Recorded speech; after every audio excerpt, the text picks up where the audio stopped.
By Swami Vivekananda, chapter Worship of Substitutes and Images.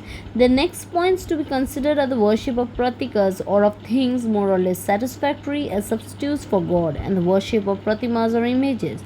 What is the worship of God through a pratika?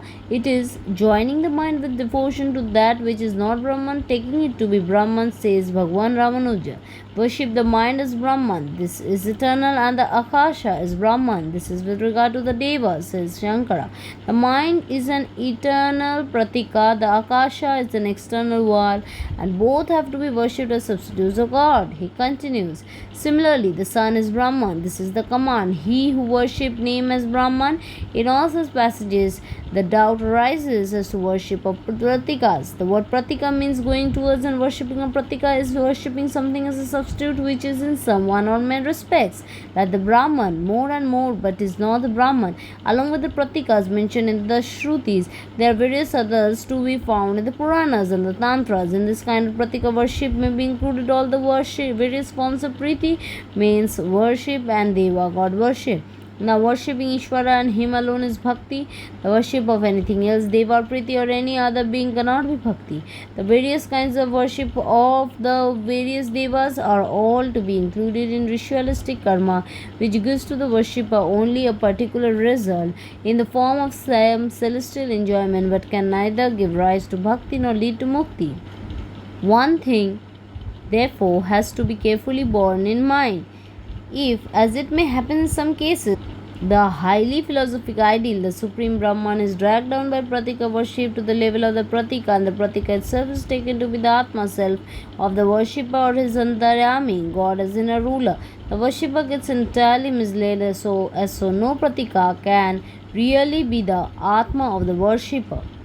But where Brahman himself is the object of worship and the pratika stands only as a substitute or a suggestion thereof, that is to say, where through the pratika the omnipresent Brahman is worshipped, the pratika itself being idolized into the cause of all the Brahman, the worship is positively beneficial, nay, it is absolutely necessary for all mankind, until they have all got beyond the primary or preparatory state of the mind in regard to worship.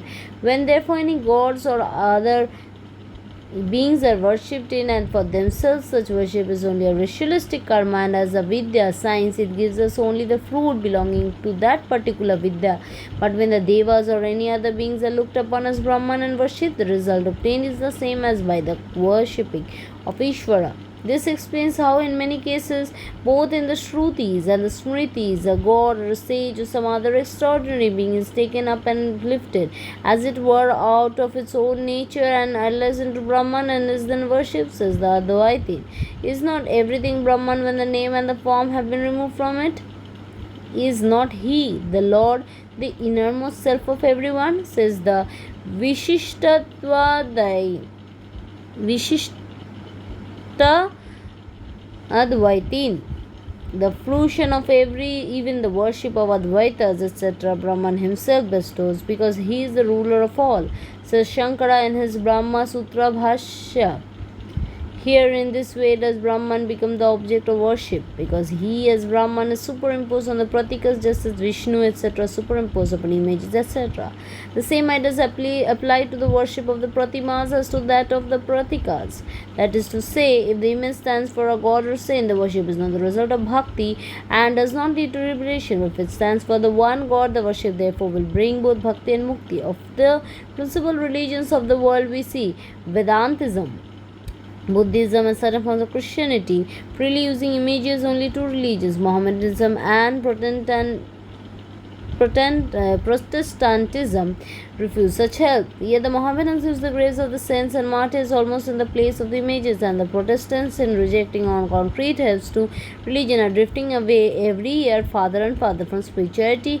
Yet present there is scarcely any difference between the advanced Protestants and the followers of Augustic Comte or the agnostics who preach ethics alone. Again, in Christianity and Mohammedanism, whatever exists of image worship is made to fall under the category in which the pratika, the pratima, is worshipped concept in itself, but not as a help to the vision of God. Therefore, it is at best only of the nature of ritualistic commerce and cannot produce either bhakti or mukti. In this form of image worship, the allegiance of the soul is given to other things than Ishvara, and therefore such use of images or graves or temples or tombs is real idolatry. It is in itself neither sinful nor wicked. It is a right, a karma, and worshippers must and will get the fruit thereof.